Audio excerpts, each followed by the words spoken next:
કે આજ સુધી મોવડી મંડળ કોંગ્રેસ પાર્ટી એની પાસે મેં ટિકિટ માટે ક્યારે બાયોડેટા નથી આપ્યો.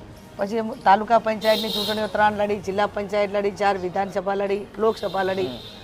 હું મારું જે કાર્યક્ષેત્ર છે એ કાર્યક્ષેત્રને વફાદાર. હું ધારાસભ્ય હતી એટલે મારા વિસ્તાર પૂરતું સાચવતી. હવે અત્યારે હું સાંસદ છું તો હું બનાસકાંઠા પૂરતી મારી જવાબદારી છે.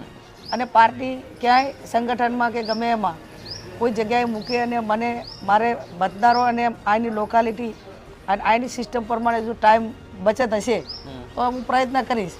બાકી કોંગ્રેસે જે મારી કેપેસિટી હતી, મારી હતી ક્યારે તમન્ના કે માગણી કે આમ મનમાં વિચાર્યું પણ નહોતું, મોવડી મંડળ એવું નથી વિચાર્યું કરે પણ નહોતું, એનાથી વિશેષ આપ્યું છે.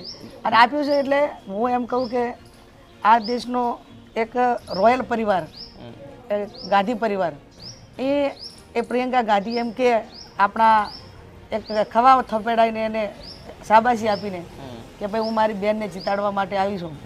અને બનાસકાંઠાની જનતાએ પરિવારનો પડ્યો બોલ ઝીલી લે અને એક સીટ જીતાડીને આપે.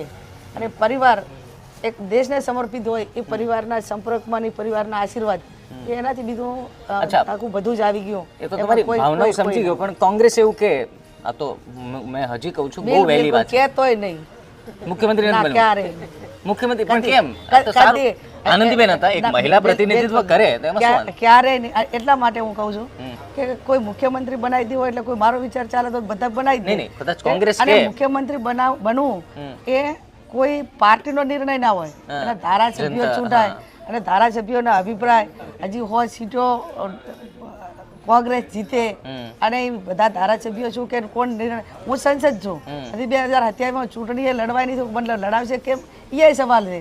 તો પછી એ વાત તો આવે જ નહીં. એટલે જે પણ કોંગ્રેસના ઉમેદવારોને ટિકિટ આપશે એને જીતા